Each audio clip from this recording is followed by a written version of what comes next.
पूर्णमद पूर्णमिदं पूर्णात् पूर्णमुदच्यते पूर्णस्य पूर्णमादाय पूर्णमेवावशिष्यते। हम उपनिषद के बारे में सोच रहे हैं। 6 सप्ताह से हम सोच रहे थे शुक्ल यजुर्वेद के शांति पर्व के बारे में। अब तक हमने सोचा परमात्मा पूर्ण है, ये जगत भी पूर्ण है, पूर्ण से पूर्ण की निर्मित हुई है। यदि हम इसमें से पूर्ण को पृथक करके उठा लेते हैं फिर भी पूर्ण शेष रहता है। ये शुक्ल यजुर्वेद का जो शांति मंत्र है इसके बारे में हमने अभी तक सोचा था। अब हम सोच रहे हैं ईशावास्य उपनिषद से पहले यही वेद का जो मंत्र हम बोलते हैं शांति मंत्र ओम पूर्णमदा, अभी हम सोचते हैं शांति मंत्र के बाद आने वाला ईशावास्य उपनिषद। ईशावास्य उपनिषद शुक्ल यजुर्वेद के कण्व शाखा और मध्यान्दिनी दोनों शाखाओं में आया हुआ है। कहीं इसके मंत्र का क्रम कुछ उलट सुलट है, बाकी सब दोनों में सरीखा है। मगर शंकराचार्य ने कण्व और मध्यान्दिनी दोनों शाखा में से कण्व शाखा का उपनिषद के ऊपर, ईशावास्य उपनिषद के ऊपर भाष्य लिखा हुआ है, इसीलिए हम कण्व शाखा का उपनिषद पढ़ेंगे। वैसे सोचेंगे, हमने देखा भी था शुक्ल यजुर्वेद की कण्व शाखा में 40 अध्याय है। 40 अध्याय है। ये 40 अध्याय में अंतिमतः अध्याय सबसे छोटा 40वां अध्याय अथर्व मंत्र का है। इसी को ही हम ईशावास्य उपनिषद बोलते हैं। सबसे छोटा है मगर महत्वपूर्ण है। मगर हमें प्रश्न यह होता है कि यह उपनिषद छोटा है तो आगे क्यों नहीं लिया गया? उनके पहले 39 अध्याय लिए गए कण्व शाखा में, तो 40वां अध्याय अंतिम क्यों है? वैसे शास्त्र तो हमें एक सूचिकता न्याय बता रहे हैं। सूचिकता न्याय का मतलब यह होता है, सूची का मतलब सुई और कतः का मतलब होता है कढ़ाई। जैसे हम घर बदलते हैं, एक घर से दूसरे घर पे सामान लेकर जाते हैं, तभी छोटी चीजों का पहले ध्यान रखा जाता है।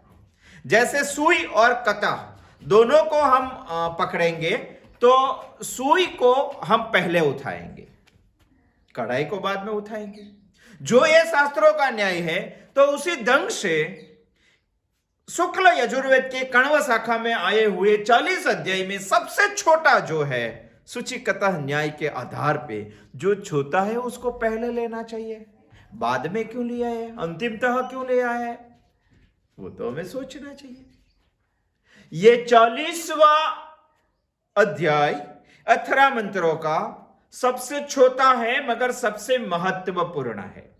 1 से 39 का प्रयोजन कुछ अलग है और 40 का प्रयोजन कुछ अलग है। इसीलिए यही मंत्र को अंत में बताकर उसका अलग प्रयोजन हमें बताया गया है। वो बताने के लिए इसको अंत में लिया गया है। मगर हम ये सोचेंगे कि 1 से 39 का प्रयोजन क्या है और 40 का प्रयोजन क्या है। 1 से 39 में कर्म और उपासना के बारे में सब मंत्र आए गए हैं और 40वां जिसको हम ईशावास्य उपनिषद बोल रहे हैं उसमें प्रवृत्ति और निवृत्ति का समन्वयात्मक विचार दिया गया है। इसीलिए भी उसको अंत में बोला जाता है। वैसे तो वेद का अंतिम भाग ही है वेदांत। अंतिम यानी लास्ट नहीं, अंतिम यानी अंतिम निर्णय, अंतिम यानी अंतिम निष्कर्ष। जो 39 अध्याय है उसका निष्कर्ष हमें निकालना पड़ता है, वो निष्कर्ष 40वें अध्याय में आता है। इसीलिए भी 40वें अध्याय में ईशावास्य उपनिषद 18 मंत्र को अंतिमतः लिया गया है। हम उपनिषद पढ़ रहे हैं, वैसे तो हम 11 उपनिषद पढ़ने वाले हैं, 11 में से सबसे पहला है ईशावास्य उपनिषद। इसीलिए हमें संपूर्णतः ढांचा उपनिषद का स्पष्ट होना चाहिए, इसके लिए हम उसके बारे में चर्चा कर रहे हैं। 1 से 39 अध्याय जो है वो कर्म के बारे में सकामता बता रहे हैं, और उसका उद्देश्य यह है कि आदमी सकामता से कर्म करेगा तो उसमें सात्विकता निर्माण होगी। और 40वां अध्याय हमें यह बता रहा है शुक्ल यजुर्वेद के कण्व शाखा का कि निष्कामता से कर्म करना चाहिए, कर्म में निष्कामता होनी चाहिए, और निष्कामता से कर्म करने के बाद अंतःकरण की शुद्धि होती है। पहले 1 से 39 में सकामता बढ़ती है, सात्विकता बढ़ती है। 40वें अध्याय में निष्कामता समझाई गई है और निष्कामता से अंतःकरण की शुद्धि होती है। वैसे तो उपनिषद का मेन उद्देश्य ही यही है कि आदमी अंतःकरण से शुद्ध होना चाहिए, और अंतःकरण से शुद्धि करने के लिए कण्व शाखा के 40वें अध्याय के 18 मंत्र का प्रयोजन है। इसीलिए अंतिमतः आए गए ये उपनिषद को हम ईशावास्य उपनिषद बोलते हैं, उसका कुछ प्रयोजन ही अलग है। ईशावास्य उपनिषद का मेन विषय, मुख्य विषय कौन सा है, उसके बारे में भी हमें सोचना चाहिए। मगर उसके बारे में सोचने से पहले हमें यह भी सोचना चाहिए कि जैसे कण्व शाखा के 40 अध्याय तो सरंग लिखे गए हुए हैं, क्रमशः लिखे गए हुए, उसमें से यही 18 मंत्र ईशावास्य उपनिषद से ऐसा क्यों तय किया गया, उसको उपनिषद क्यों बोला गया, यही ईशावास्य उपनिषद से ऐसा हमको क्यों बताया गया। इसके लिए हमें पहले ईशावास्य का मुख्य विषय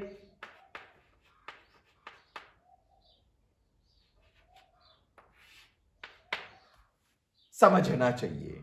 यही अंतिम 18 मंत्र उपनिषद क्यों बोला जाता है, इसके लिए हमें उपनिषद को समझना चाहिए। हम पहले इसी उपनिषद को समझेंगे, क्योंकि ईशावास्य उपनिषद का प्रयोजन क्या है वो भी हमें समझ में आना चाहिए। बाद में हम देखेंगे ईशावास्यम इदम सर्वम, शब्दशः समझेंगे, शब्दशः। और शब्दशः समझने से पहले हमें यह समझना पड़ेगा कि शुक्ल यजुर्वेद के कण्व शाखा का 40वां अध्याय 18 मंत्र, इसको ही हम उपनिषद क्यों बोले जाते हैं। उपनिषद माने कोई चीज उसमें हमें अपेक्षित है, उपनिषद माने हमें उससे कुछ अपेक्षा रखते हैं, जो अपेक्षा हमारी पूर्ण होती है उसको हम उपनिषद बोलेंगे। उसी ढंग से ईशावास्य को हम उपनिषद बोलते हैं। मगर क्या चीज है उसमें, तो उसका यह शब्द ही बता देगा कि उपनिषद में कौन कौन सी चीज आनी चाहिए। हमें पहले समझना है उपनिषद 3 संधि छुट्टी पाएंगे तो उसमें से 3 बातें निकलती है। हम पहले भी देख चुके हैं, आज भी कुछ देखेंगे। उप, नि और सत। आप बोलेंगे कि यहां तो श है, यहां तो आप स बोले हैं, ऐसा क्यों है। जब इसकी संधि होती है तो ये स के आगे नी आता है तो इसका श हो जाता है, इसीलिए यहां लिखा ही देता है उपनिषद। मगर इसकी जब संधि छुट्टी पाते हैं, संधि अलग करते हैं, तो उसको शब्द बना जाता है उप, नि प्लस सत, वही बोला जाता है। हम ये तीनों शब्दों को ईशावास्य उपनिषद के बारे में सोचेंगे और सोचकर उसमें से तय करेंगे कि यश कण्व शाखा के 40वें अध्याय को उपनिषद ही बोलना चाहिए, क्योंकि इससे ये बातें समझ में आती है, ये बातें समझ में आती है। जिसके चीज से ये बातें समझ में आती है, उसका वेद का अंतिम निष्कर्ष हम उसको वेदांत या उपनिषद बोल सकते हैं। उसमें पहला शब्द है उप।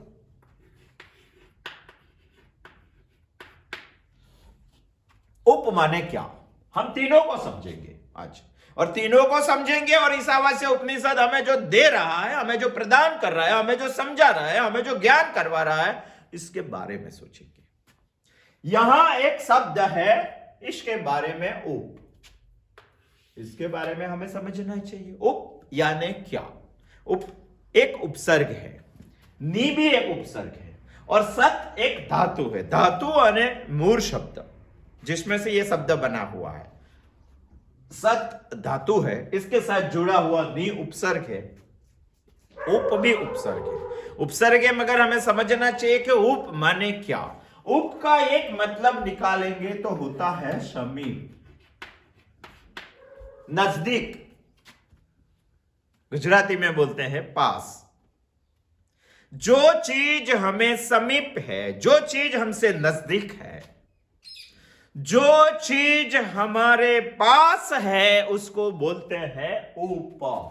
मगर यहां प्रश्न हमें यह होता है कि समीप यानी कितना समीप, कितना नजदीक, वो तो हमें सोचना चाहिए।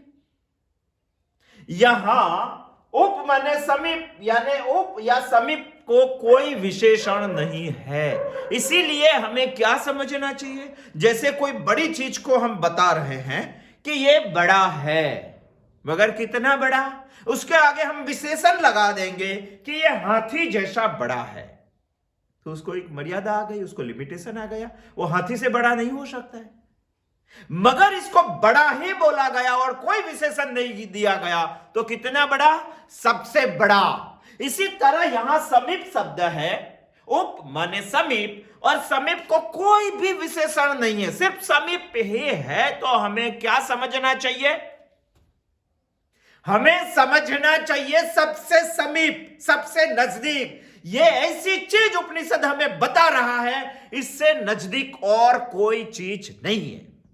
ऐसी चीज हमें बताएगा जो दूरी का अंतर, दूरी का फासला, ये दो चीजों में हो ही नहीं सकता है।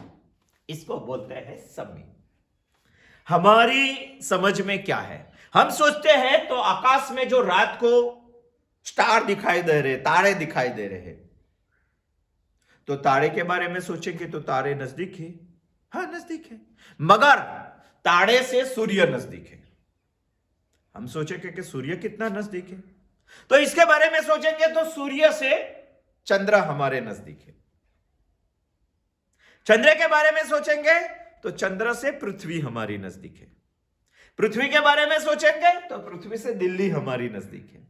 दिल्ली के बारे में सोचेंगे तो दिल्ली से मुंबई हमारे नजदीक। कोई भी चीज समीप बताया, यानी उसके कंपैरिजन में हम स्टडी करेंगे तो दूसरी एक चीज उससे नजदीक है। मगर उपनिषद हमें ऐसा समीप बता रहा है कि जिससे नजदीक और कोई नहीं है, इसीलिए शब्द यहां यूज किया है उप।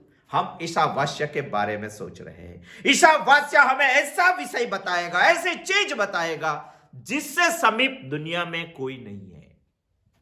पृथ्वी को समीप गिनेंगे तो पृथ्वी से दिल्ली समीप है, दिल्ली को समीप गिनेंगे तो दिल्ली से मुंबई नजदीक है, मुंबई को समीप गिनेंगे तो मुंबई से भरूच नजदीक है, भरूच को समीप गिनेंगे तो भरूच से हमारा गांव नजदीक है, गांव को नजदीक समझेंगे तो गांव से हमारा घर नजदीक है, हमारा घर को नजदीक समझेंगे तो उसकी दीवार घर से भी हमारे नजदीक है, दीवार को नजदीक समझेंगे तो हमने हाथ में उठाई हुई पेन दीवार से नजदीक है, पेन को हम नजदीक समझेंगे तो हमारा ये कपड़ा पेन से भी नजदीक है, कपड़े को हम नजदीक समझेंगे तो शरीर का अंग, हमारा नाक कपड़े से भी नजदीक है, हमारा हाथ कपड़े से भी नजदीक है, हमारा पांव कपड़े। मगर नजदीक कौन सा, कौन सी एक चीज है जो सबसे नजदीक है, जो हम आज तक नहीं जान पाए? उपनिषद हमें यह बताने वाला है कि आपका सबसे नजदीक कौन है, और कौन है वो ईशावास्य उपनिषद बताएगा। वो अथर्व मंत्र में हमें क्लियर होगा।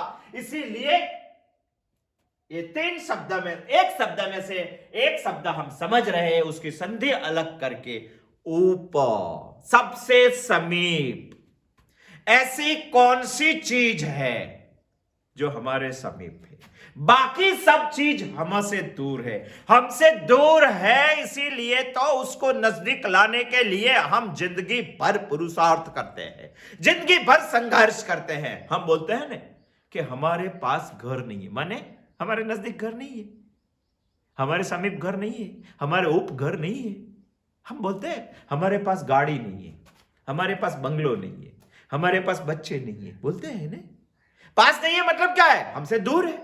हमसे जो दूर है, दुनिया की सब चीज हमसे दूर है, ऐसा उपनिषद हमें बता रहा है। जो चीज दूर है उसको पास लाने के लिए जीवन भर इंसान प्रयत्न कर रहा है, फिर भी वो पास नहीं ला पाया। मगर ईशावास्य उपनिषद हमें यह बता रहा है कि तेरे पास जो चीज है उसको तू नहीं समझता है, नहीं समझता। कितनी चीजें ऐसी है, जैसे घर हमारे पास नहीं है तो उसको नजदीक लाने के लिए हम प्रयत्न करें, वैसे सुख भी हमारे पास नहीं है, वैसे शांति भी हमारे पास नहीं है, वैसे समाधान भी हमारे पास नहीं है। ये सबको पाने के लिए आदमी जन्म से मृत्यु तक संघर्ष कर रहा है, पुरुषार्थ कर रहा है। मगर कभी कोने में बैठ के आदमी को सोचना चाहिए कि इतने सारे प्रयत्न करने के बाद, इतनी सारी दूर होने वाली चीजों को नजदीक लाने के बाद क्या संतोष हुआ है? क्या शांति हुई है? क्या समाधान हुआ है? क्या शाश्वत सुख हुआ है? यदि नहीं हुआ है तो उपनिषद हमें यह बता रहा है कि ऐसी एक चीज है जो आपके सबसे नजदीक है।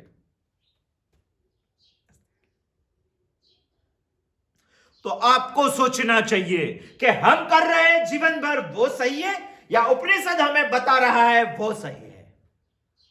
यदि जो उपनिषद बता रहा है तो वो चीज को हमें समझना चाहिए। वो चीज है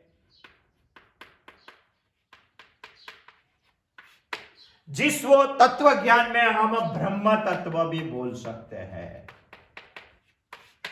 जो हमारे पास है, हमारे सबसे नजदीक है, जिसके बीच में और कोई चीज नहीं आ सकती, जिसको पाना के लिए प्रयत्न करने की ही जरूरत है, क्योंकि दूर है ही नहीं।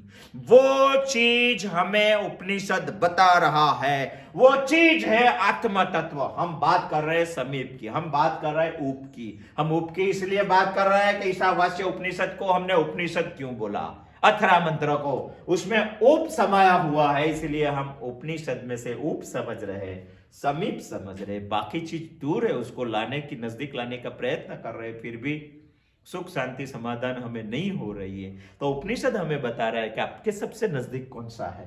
सबसे नजदीक आत्म तत्व है। वही है ईशावास्य उपनिषद का मुख्य विषय, वही हमें वेदांत समझाने का प्रयत्न कर रहा है, वही ब्रह्म तत्व।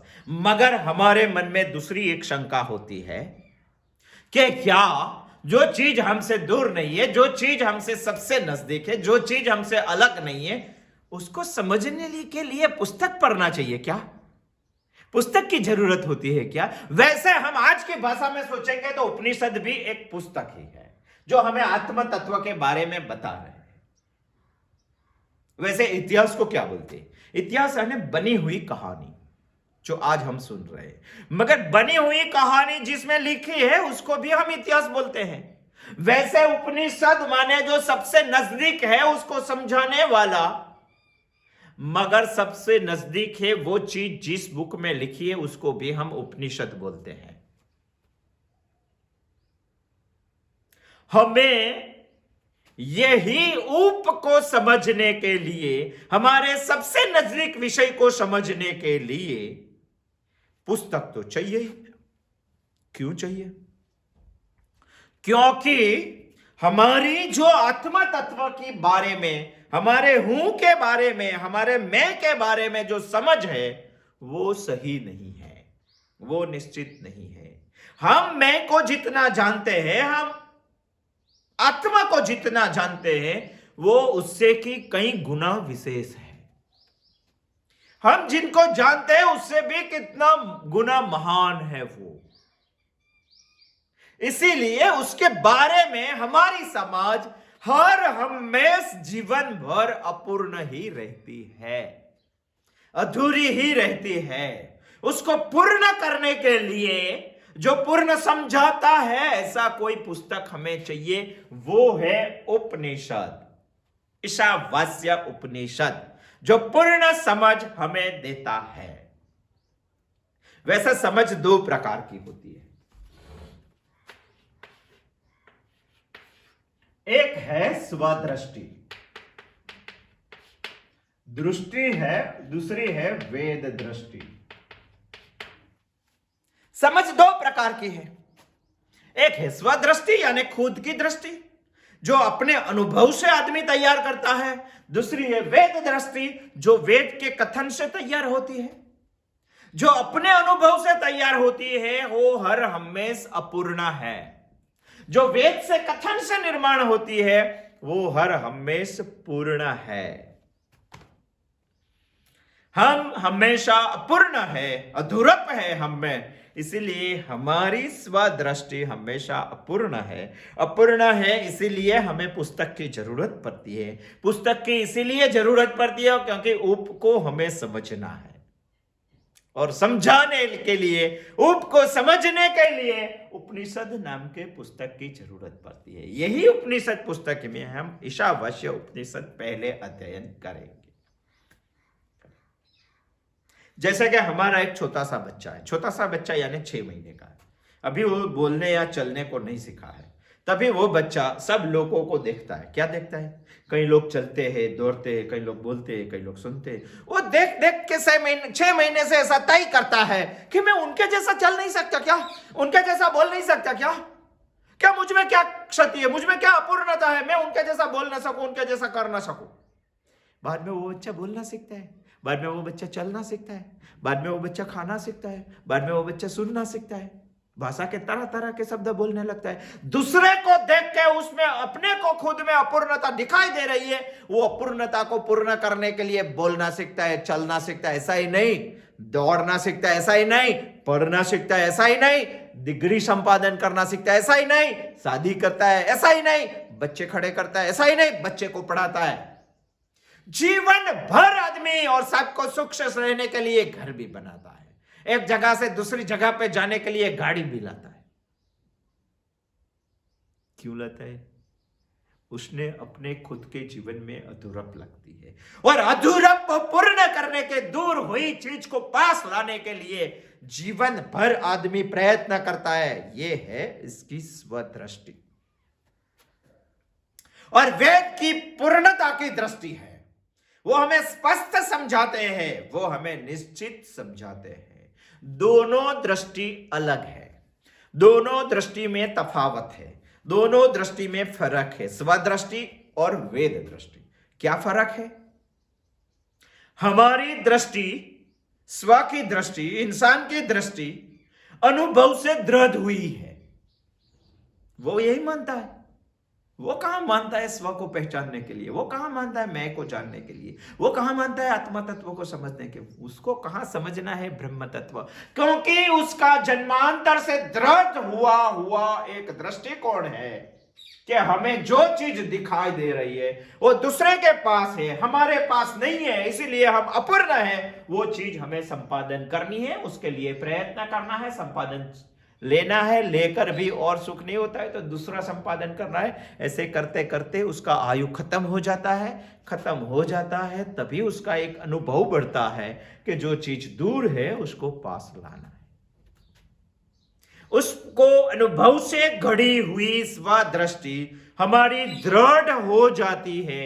इसीलिए हम वेद दृष्टि को स्वीकार नहीं करते हैं। क्यों नहीं करते हैं?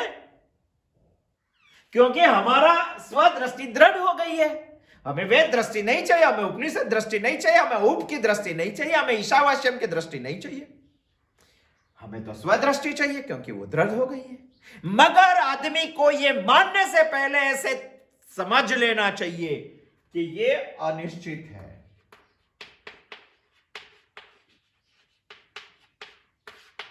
और ये निश्चित है।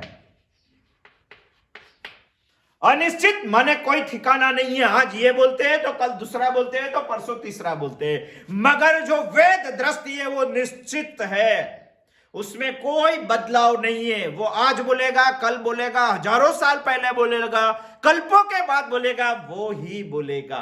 हमें निश्चित पकड़ना है कि अनिश्चित पकड़ना है? वैसे तो आदमी की अंततः एक स्वीकृति ऐसी होती है कि कुछ निश्चित होना चाहिए। इसीलिए उप समझने के बाद तरत नुनी आया। नी का मतलब है निश्चयात्मक।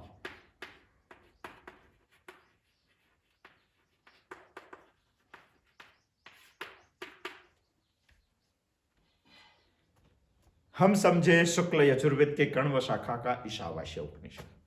अथर्व मंत्र को हम उपनिषद क्यों बोलते हैं, इसके लिए हम समझ रहे हैं उपनिषद। उपनिषद का 3 हिस्सा संधि निकाल के उपनिषद। उप हमने समझा, उप का समीप कितना समीप, सबसे समीप क्या है, आत्म तत्व है। मगर हमें आत्म तत्व क्यों नहीं समझाई देता है, उसके लिए पुस्तक की जरूरत क्यों पड़ती है? क्योंकि द्रो दृष्टि है। इसी दृष्टि में हमारा दृढ़ीकरण हुआ है जो अनिश्चित है, वैसे इसमें होना चाहिए जो निश्चित है। अंततः हमारी स्वीकृति निश्चित है, इसीलिए उप के बाद तरत आया नी यानी निश्चयात्मक। यह भी एक उपसर्ग है। हम हमारे बारे में कुछ निश्चय नहीं बोल सकते। बोल सकते क्या? मैं कौन हूं? चलो, आज तक दुनिया में किसी ने निश्चित किसने बताया?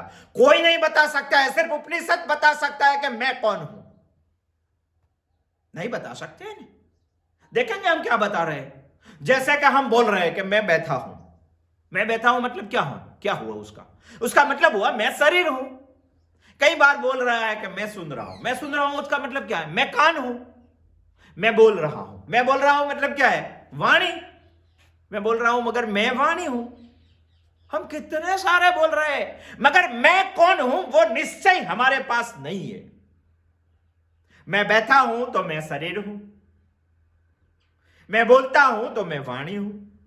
मैं सुनता हूं तो मैं कान हूं।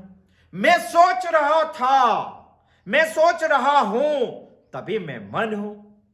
आप ऐसा मत समझो कि मुझे उपनिषद समझ में नहीं आ रहा है। मुझे भी उपनिषद समझ में आ रहा है। मुझे समझ में आ रहा है यानी मैं बता रहा हूं कि मैं बुद्धि हूं।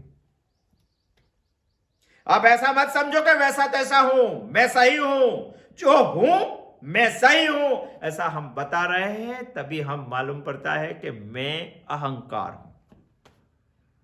मैं मन हूं, मैं बुद्धि हूं, मैं हाथ हूं, मैं पांव हूं, मैं शरीर हूं, मैं कान हूं, मैं वाणी हूं, मैं अहंकार हूं। मैं कौन हूं? जीवन भर आदमी तय कर नहीं सका कि मैं कौन हूं। अरे मैं कौन हूं वो आदमी का अनिश्चयात्मक निर्णय है, उसको निश्चित करना चाहिए। और निश्चित करने की जिम्मेवारी उपनिषद ने ली है। कण्व शाखा के अंतिमतः अथर्व मंत्र ईशावास्य उपनिषद हमें तय करके बताएगा मैं कौन हूं। हमारा तो तय नहीं है, हमारा तो निश्चित नहीं है। और उपनिषद हमें निश्चित करके बताएगा कि मेरे सबसे नजदीक मैं कौन हूं। इसीलिए उपनिषद में कोई बदलाव नहीं है। उपनिषद को कोई तर्क से भी चैलेंज नहीं कर सकता है। वो है ईशावास्य उपनिषद। इसीलिए दूसरा शब्द आया नी। उपनिषद का तीसरा भी एक शब्द है जिसको हम बताते हैं सत। आगे नी आने से वो शब्द हो जाता है उपनिषद, मगर अभी हम बताएंगे सत। और सत के बारे में हमें सोचना है तो शास्त्रों ने सत का 3 अर्थ निकाला है। सत का 3 अर्थ निकाले हैं। सत एक धातु है। सत एक धातु है। उप और नी हमें समझा रहा है कि मेरा सबसे नजदीक कौन है, तो मैं सबसे नजदीक हूं।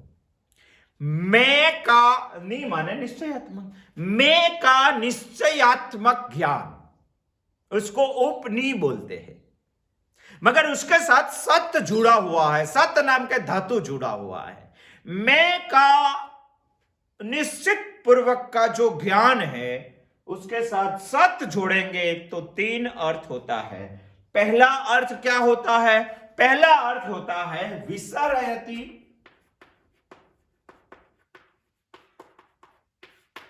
विसरयति इति सत्। विसर्यति का मतलब होता है शिथिलीकरण, शिथिल करवानो। शिथिल करवानो मतलब विसर्यति इति सत्। विसर्यति का मतलब होता है शिथिल करना। शिथिल करना यानी थोड़ा ढीला करना, लूज करना, इसको हम विसर्यति बोलते हैं। उसको ऊपर नी के साथ क्या संबंध है? जैसे हमें किसी ने कस के बांधे हुए हैं, कस के जो हमें बांधेंगे तो यहां खून निकलेगा। ऐसा कस के कोई रस्सी से हमको बांध दिया है, हम परेशान होंगे कि नहीं? इस संसार में भी हम कस से बंधे हुए हैं। मगर हमारा कोई हितेच्छु मित्र आता है, हमको देख जाता है और देखकर उसको लगता है कि वो कस से बंधा हुआ है, उसको थोड़ा लूज करना चाहिए, तो हमें आके थोड़ा लूज, हमें मुक्त नहीं करता है, हमें पूर्ण छोड़ नहीं देता है, हमें यहां से शिथिल करता है, सिर्फ लूज करता है, सिर्फ ढीला करता है, ढीला करता है। मगर जब तक छूटेंगे तब तक छूटेंगे, मगर थोड़ा बहुत ढीला होने से हमें थोड़ी राहत होती है। ओप और नी सत को जोड़ के हम जिस बंधन में बंधे हुए हैं उससे थोड़ा ढीला करते हैं, उसको बोलते हैं विसरयति। ईशावास्य उपनिषद हमारे बंधन को लूज करते हैं। हम कहीं सारे अनर्थ विषयों से बंधे हुए हैं, ये अनर्थ विषयों से हम जो बंधे हुए हैं उसको थोड़ा ढीला करते हैं।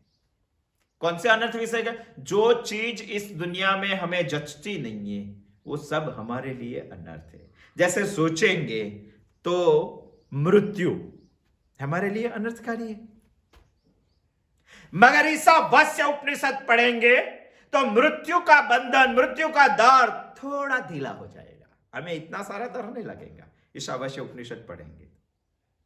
जैसे जीवन भर हमें एक क्षति रहती है अपूर्णता की, मगर ये अपूर्णता भी हमारी थोड़ी लूज हो जाएगी ईशावास्य पढ़ने से। जैसे कि दुख हमें बहुत परेशान करता है, जैसे दुख तो हमें पकड़ेगा ही, मगर उपनिषद पढ़ेंगे तो थोड़ा लूज पकड़ेगा दुख, हमें इतना सारा दुख नहीं होगा। ईशावास्य उपनिषद उपनिषद के साथ जोड़ के विसरयति इति सत्, लूज करते हैं, शिथिल करते हैं, हमें थोड़ा राहत देते हैं, वो है ईशावास्य उपनिषद। दूसरा एक शब्द है औषाधयति।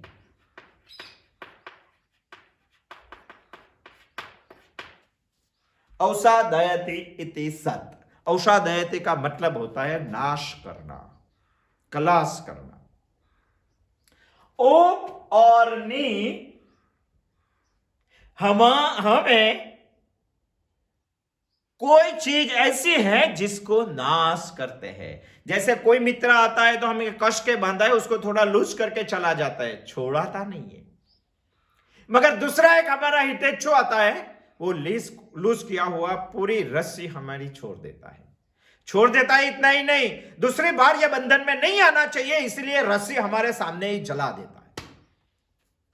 हमें कभी बंधन नहीं आएगा क्योंकि जिससे बंधन था वो रस्सी तो उन्होंने जला दी। औषाधयति का मतलब यह है इसी तरह हमारे अंदर बंधी हुई चीजों को नाश करना जो दूसरी दफे हमें बांध न सके।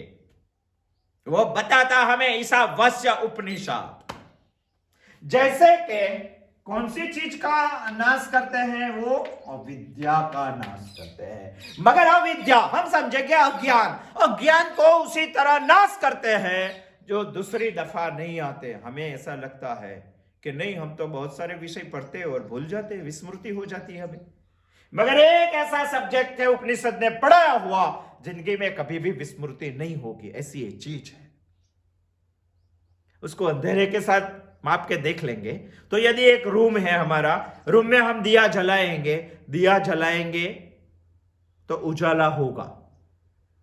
मगर हम ऐसा नहीं बोल सके कि अंधेरा का हमने नाश कर दिया। अंधेरा दरवाजा के बाहर खड़ा है, बाहर दिया जलाएंगे तो अंदर अंधेरा आ जाएगा। आप बोलेंगे कि दिन में कहां अंधेरा होता है? अरे दिन में भी ये धरा के दूसरे गोलक की ओर अंधेरा होता ही है। यहां दिन होता है तो दूसरी ओर रात होती है। यहां पूरी पृथ्वी पर से अंधेरा हटाएंगे, दूसरे ग्रह पर जाके बैठ जाएगा। अंधेरा का नाश नहीं है, अंधेरा दूर किया हुआ है, मगर अवसादयति यानी दूर नहीं, नाश, दूसरी किसी भी जगह पे वो रह नहीं सकता है, उसको हम बोलते हैं अवसादयति। इस ब्रह्मांड में तो कितने सारे विषय है, कितने सारे, उतने सारे विषय हम कह रहे कब ज्ञानी हो सकेंगे, उसके उतने सारे विषय के बारे में हम कब जान पाएंगे। मगर भगवान हमें बता रहा है, उपनिषद हमें बता रहा है कि एक विषय ऐसा है, एक चीज ऐसी, एक तत्व ऐसा है जिसको आप जान लेंगे तो बाद में कोई चीज को जानने की जरूरत नहीं होगी, आप भी सर्वज्ञ हो जाएगा।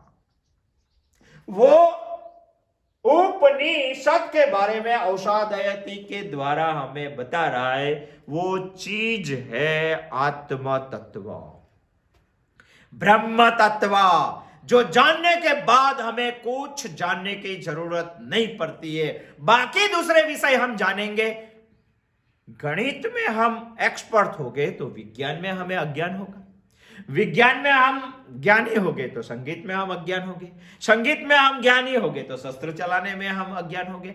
कोई भी विषय में ज्ञानी होना माने कोई भी विषय में अज्ञान होना। एक ही चीज हमें उपनिषद बता रही है, जो चीज पाने से, जो चीज समझने से सारे विषय को आप समझ सकते हैं, आप सर्वज्ञ बन जाते हो।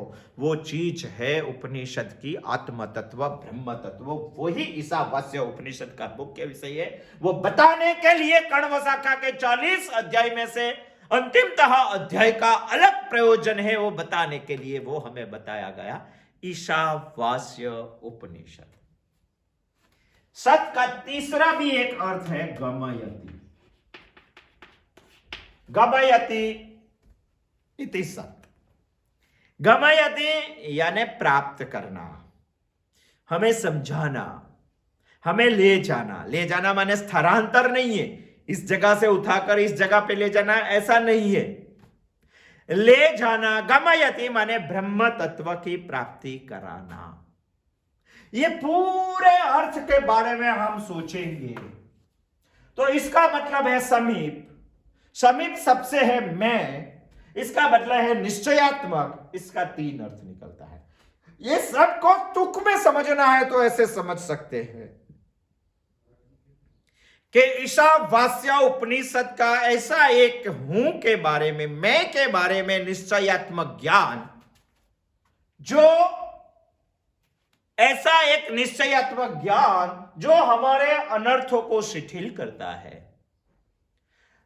और अविद्या का नाश करता है और ब्रह्म तत्व की प्राप्ति करता है। ईशावास्य उपनिषद माने ये ज्ञान, मैं का ये निश्चय पूर्वक का ज्ञान, जिससे अनर्थों को शिथिल होता है, अनर्थों शिथिल होते हैं, अविद्या का नाश होता है और ब्रह्म तत्व की प्राप्ति होती है।